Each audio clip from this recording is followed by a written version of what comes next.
Welcome back to Whiskey Wonder Woman and day 9 of the 12 days of whiskey. We're almost to the end. Let's get started.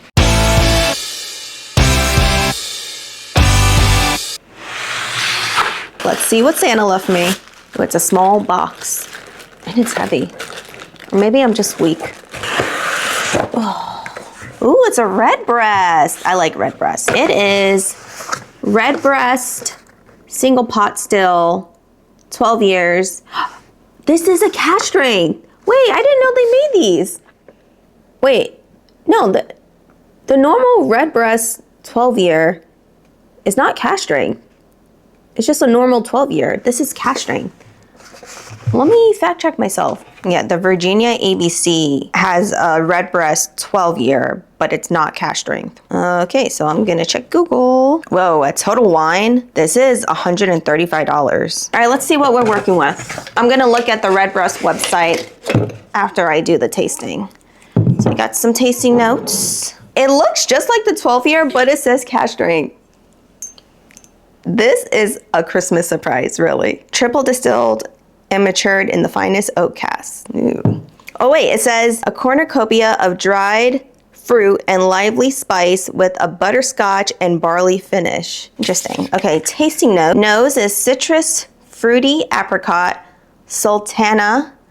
Oh, I forgot what that is. Oh, I gotta look that up. Spices, toasted wood. Taste, rich fruit and spices, vanilla, touch of oak. Finish, sophisticated.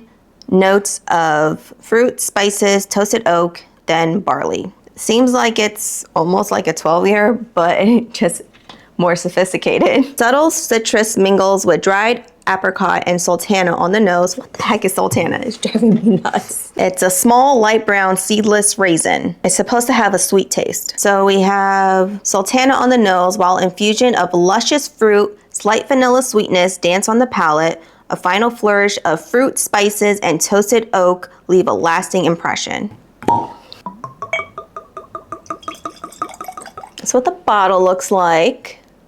The proof at cask strength is 112.6. I thought it'd be higher, but you know, with Irish whiskey, I'll take it. This is the color. Actually looks like a golden raisin. A little paleness with it. Oh, I poured a lot.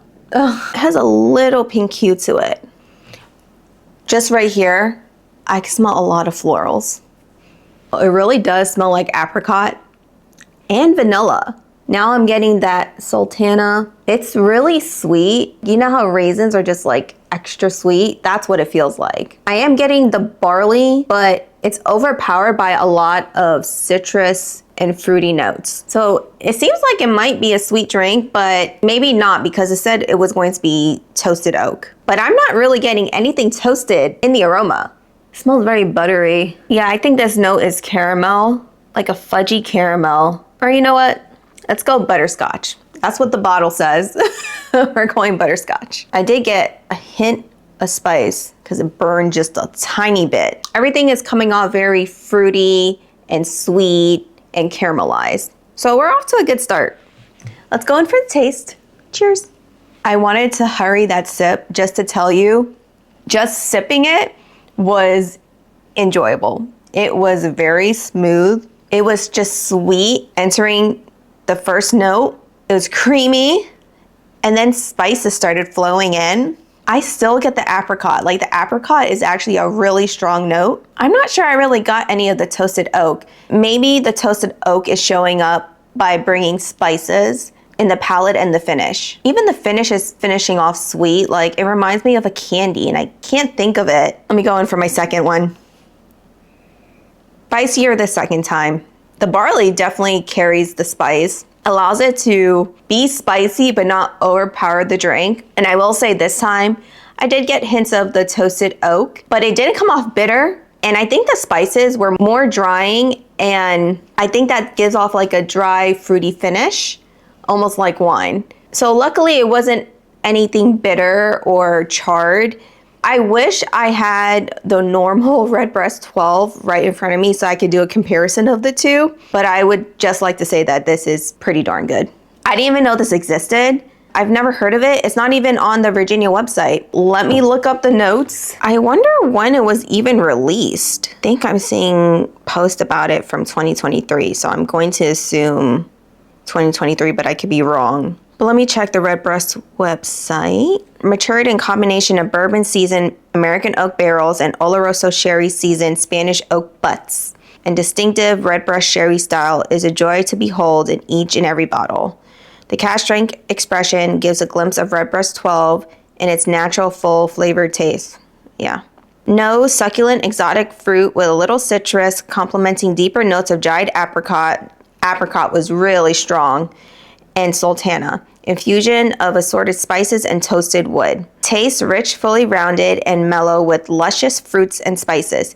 Sweetness of vanilla and a touch of oak. Yeah, I would say that oak was ever so present. It was just like gently there, just helping the taste go forward. Finish satisfying, long with sophisticated combination of fruit and spices. It was definitely a sweet, fruity finish with spices. Slowly giving away to toasted oak, then barley. I did not taste the barley in the finish. It finished off really sweet to me. And I like that I didn't get that barley finish because sometimes it just comes off grassy or just grainy, and I didn't get that. This finished off fruity. Like, it was very sweet to me.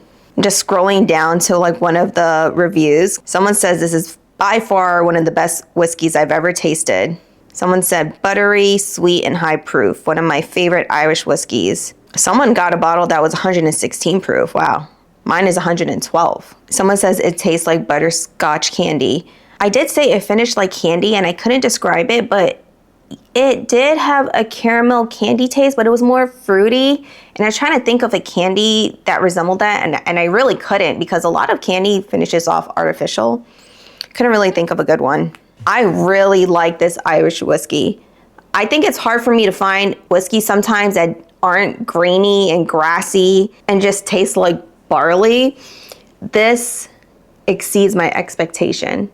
And it's definitely over $100. So you know we're getting some good stuff here. So I hope you enjoyed the review. Let me know if you've ever seen this before, because I didn't know it existed. And I will see you tomorrow for day 10 of the 12 Days of Whiskey. Cheers.